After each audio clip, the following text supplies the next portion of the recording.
Monsieur Martinez, vous êtes présent au Cap d'Agde aujourd'hui pour rencontrer les syndicats. Pourquoi venir aujourd'hui plus précisément dans cette partie de l'Hérault?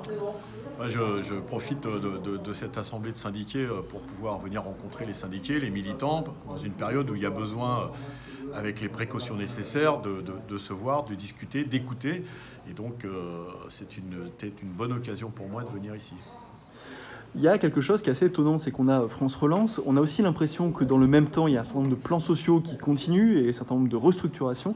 Est-ce qu'il n'y a pas une dichotomie entre à la fois relancer le pays, on va dire, et relancer l'emploi? Oui, on relance le chômage. Nous, ce qu'on constate, c'est que malgré les déclarations gouvernementales, patronales, on se saisit de cette période difficile déjà pour les salariés, pour les citoyens du pays, pour soit anticiper des restructurations qu'on avait prévues, soit pour les prolonger. Il y a des exemples dans le département, IBM, Schneider par exemple, qui ne sont pas des restructurations liées à la crise sanitaire, mais ce qu'on appelle des licenciements boursiers. Et donc c'est tout le paradoxe de la situation, avec un gouvernement qui continue à financer des entreprises avec des aides publiques qui font des plans de restructuration, c'est-à-dire des licenciements. On finance les suppressions d'emplois avec nos impôts, nos cotisations. C'est dans ce sens-là qu'il y a une manifestation qui est lancée le 4 février prochain?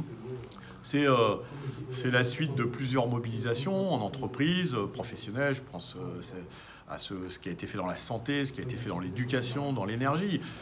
Personne ne peut nous reprocher aujourd'hui de dire ça suffit les licenciements, ça suffit l'augmentation de la pauvreté, ça suffit la jeunesse sacrifiée, ça suffit la culture confinée.